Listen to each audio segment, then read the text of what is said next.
The Lord is near to all who call on him, to all who call on him in truth.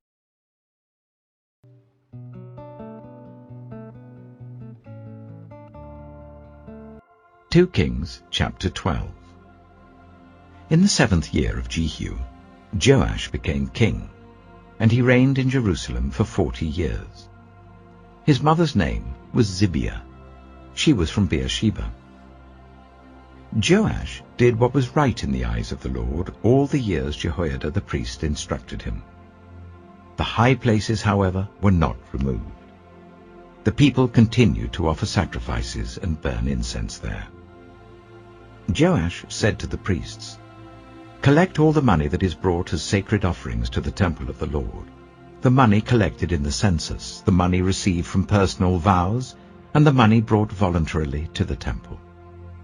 Let every priest receive the money from one of the treasurers, then use it to repair whatever damage is found in the temple." But by the 23rd year of King Joash, the priests still had not repaired the temple. Therefore King Joash summoned Jehoiada the priest and the other priests and asked them, "Why aren't you repairing the damage done to the temple? Take no more money from your treasurers, but hand it over for repairing the temple." The priests agreed that they would not collect any more money from the people, and that they would not repair the temple themselves.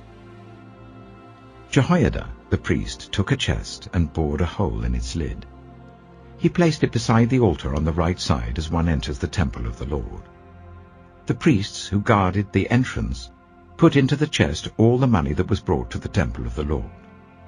Whenever they saw that there was a large amount of money in the chest, the royal secretary and the high priest came, counted the money that had been brought into the temple of the Lord, and put it into bags. When the amount had been determined, they gave the money to the men appointed to supervise the work on the temple. With it, they paid those who worked on the temple of the Lord, the carpenters and builders, the masons and stone cutters. They purchased timber and blocks of dressed stone for the repair of the temple of the Lord, and met all the other expenses of restoring the temple. The money brought into the temple was not spent for making silver basins, wick trimmers, sprinkling bowls, trumpets, or any other articles of gold or silver for the temple of the Lord. It was paid to the workers, who used it to repair the temple. They did not require an accounting from those to whom they gave the money to pay the workers, because they acted with complete honesty. The money from the guilt offerings and sin offerings was not brought into the temple of the Lord. It belonged to the priests. About this time, Hazael, king of Aram, went up and attacked Gath and captured it. Then he turned to attack Jerusalem. But Joash, king of Judah, took all the sacred objects dedicated by his predecessors, Jehoshaphat, Jehoram, and Ahaziah, the kings of Judah, and the gifts he himself had dedicated, and all the gold found in the treasuries of the temple of the Lord and of the royal palace, and he sent them to Hazael, king of Aram, who then withdrew from Jerusalem. As for the other events of the reign of Joash and all he did, are they not written in the book of the annals of the kings of Judah? His officials conspired against him and assassinated him at Beth Millo on the road down to Silla. The officials who murdered him were Jozabad, son of Shimeath, and Jehozabad, son of Shomer. He died and was buried with his ancestors in the city of David, and Amaziah his son succeeded him as king.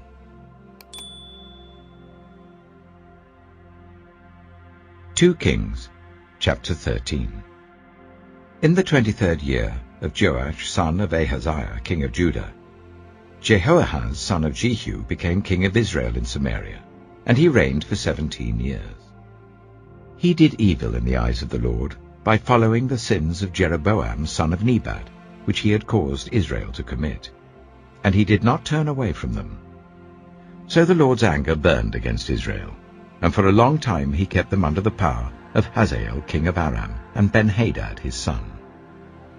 Then Jehoahaz sought the Lord's favor, and the Lord listened to him, for he saw how severely the king of Aram was oppressing Israel. The Lord provided a deliverer for Israel, and they escaped from the power of Aram. So the Israelites lived in their own homes as they had before.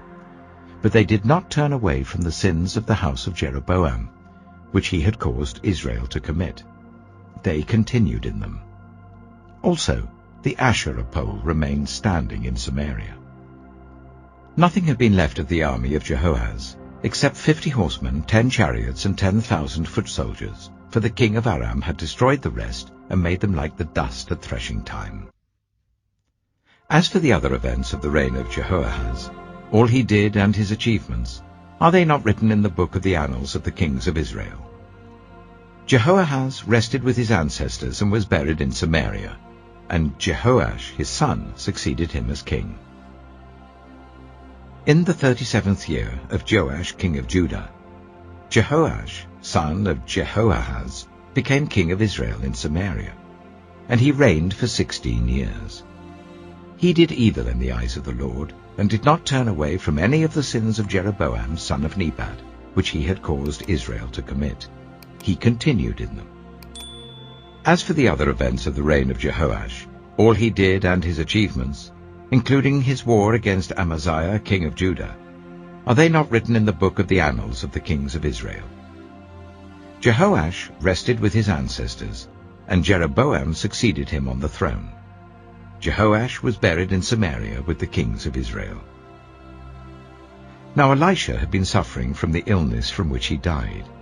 Jehoash king of Israel went down to see him and wept over him. my father, he cried, the chariots and horsemen of Israel." Elisha said, "Get a bow and some arrows." And he did so. "Take the bow in your hands," he said to the king of Israel. When he had taken it, Elisha put his hands on the king's hands. "Open the east window," he said, and he opened it. "Shoot," Elisha said, and he shot. "The Lord's arrow of victory, the arrow of victory over Aram," Elisha declared. "You will completely destroy the Arameans at Aphek." Then he said, "Take the arrows," and the king took them. Elisha told him, "Strike the ground." He struck it 3 times and stopped. The man of God was angry with him and said, "You should have struck the ground 5 or 6 times. Then you would have defeated Aram and completely destroyed it. But now you will defeat it only 3 times. Elisha died and was buried. Now Moabite raiders used to enter the country every spring. Once, while some Israelites were burying a man, suddenly they saw a band of raiders, so they threw the man's body into Elisha's tomb. When the body touched Elisha's bones, the man came to life and stood up on his feet.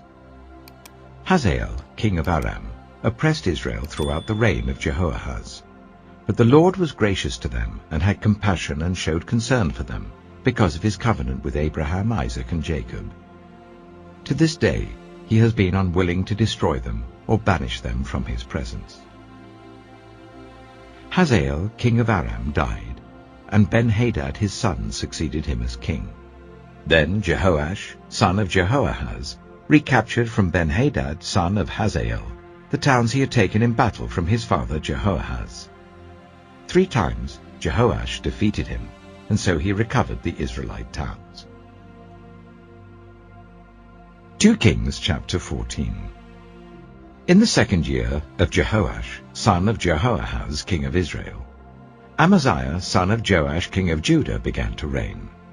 He was 25 years old when he became king, and he reigned in Jerusalem for 29 years. His mother's name was Jehoadan. She was from Jerusalem.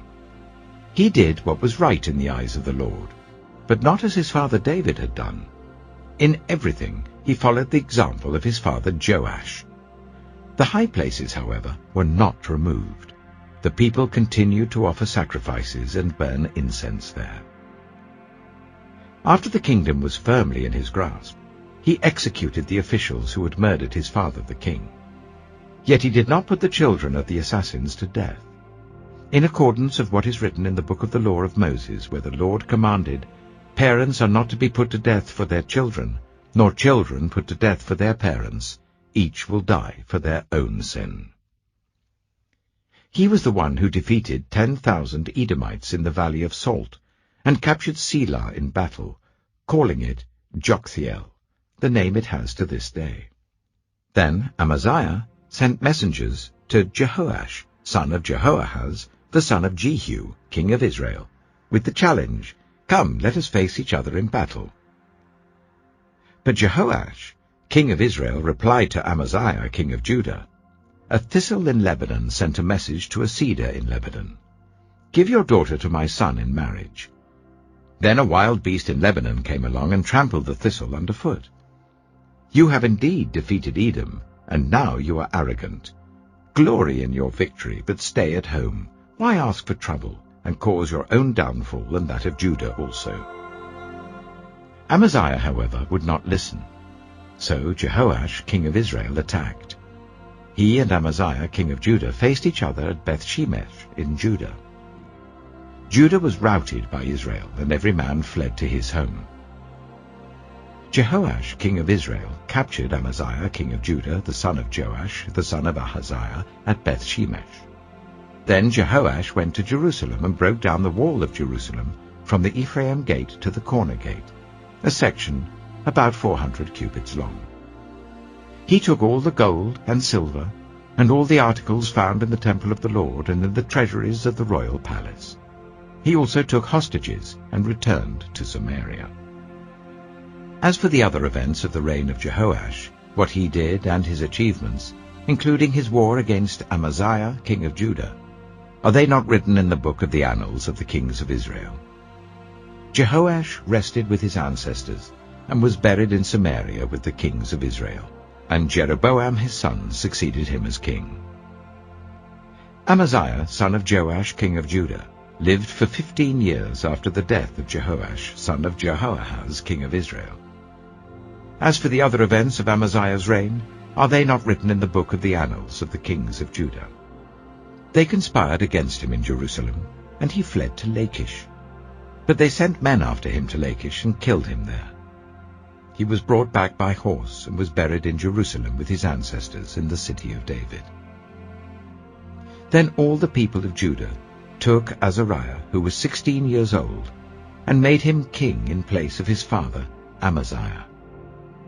He was the one who rebuilt Elath and restored it to Judah after Amaziah rested with his ancestors. In the 15th year of Amaziah son of Joash, king of Judah, Jeroboam son of Jehoash, king of Israel, became king in Samaria, and he reigned for 41 years. He did evil in the eyes of the Lord, and did not turn away from any of the sins of Jeroboam son of Nebat, which he had caused Israel to commit. He was the one who restored the boundaries of Israel from Lebo-Hamath to the Dead Sea, in accordance with the word of the Lord, the God of Israel, spoken through his servant Jonah, son of Amittai, the prophet from Gath-hepher. The Lord had seen how bitterly everyone in Israel, whether slave or free, was suffering. There was no one to help them. And since the Lord had not said he would blot out the name of Israel from under heaven, he saved them by the hand of Jeroboam son of Jehoash.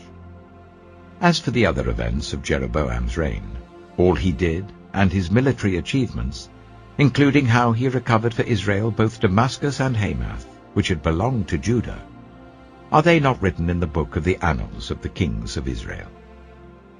Jeroboam rested with his ancestors, the kings of Israel, and Zechariah his son succeeded him as king.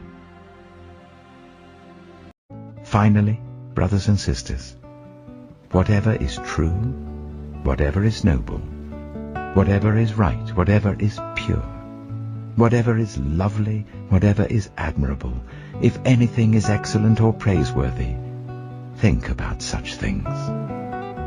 Whatever you have learned, or received or heard from me, or seen in me, put it into practice, and the God of peace will be with you. The grace of the Lord Jesus Christ be with your spirit. Amen.